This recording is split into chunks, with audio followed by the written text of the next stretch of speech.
My brothers and sisters, greetings. We celebrate today the 23rd Sunday of Ordinary Time. The prophet Isaiah is speaking to God's people during their captivity in Babylon. Be strong, fear not. He said, be strong, fear not. Here is your God.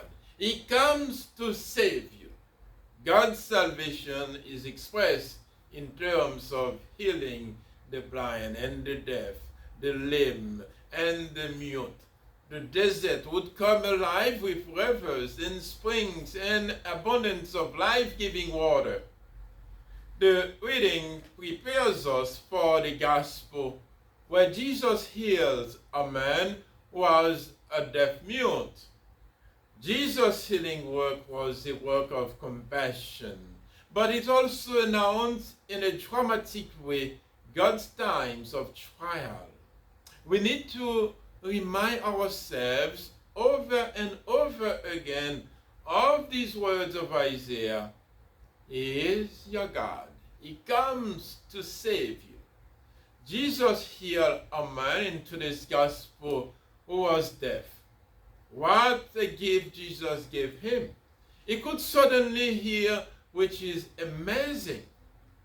But he still had a lot of catching up to do to learn how to listen, how to recognize, for example, sounds that warn of imminent danger, how to recognize not only words but also nuances in the tones of a person's voice, how to recognize sounds from nature, how to learn what unfamiliar words mean. Thus, Jesus worked many miracles of healing, and he still does. In the gospel, we read that he healed people because of his compassion. In response to our request, in response to faith, to demonstrate that God's kingdom was present. He healed people to show in a visible way the blessing he wanted to give to us, that we are not, that we can say not visible, but he, through his power, he gave us his healing to save us, my brothers and sisters.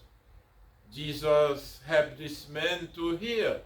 And in doing so, he shows us what his primary mission was, to teach us how to hear and how to listen to God. Before baptism, we were spiritually deaf. We were without the gift of faith.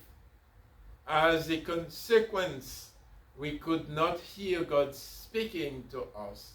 And we could not speak to God as we should. So faith comes by hearing, not through our physical auditory apparatus, but by means of the gift of faith which we receive in baptism. Especially during the celebration of the liturgy of the Mass, we have the opportunity to listen in faith. We should, in the first place, think of hearing the scriptures as the source of our faith. But there are other opportunities during Mass to really listen. The creed after the homily expresses our faith, as do the hymns we sing and the prayers we say, especially the Eucharistic prayer. An ancient axiom states that the way we pray expresses what we believe. That's lex orandi, lex credendi. However, faith is incomplete until we speak to God the way we should, until we respond in worship. Liturgical prayer serves a twofold purpose. It teaches us our faith and gives us the proper words to express our worship. What this comes down to is that we worship God by telling Him what He has revealed to us. To put it in another way, we offer thanks and praise to God by telling Him what He has done and continues to do. And that's why we are here at church to celebrate His power, His love, His healing for us.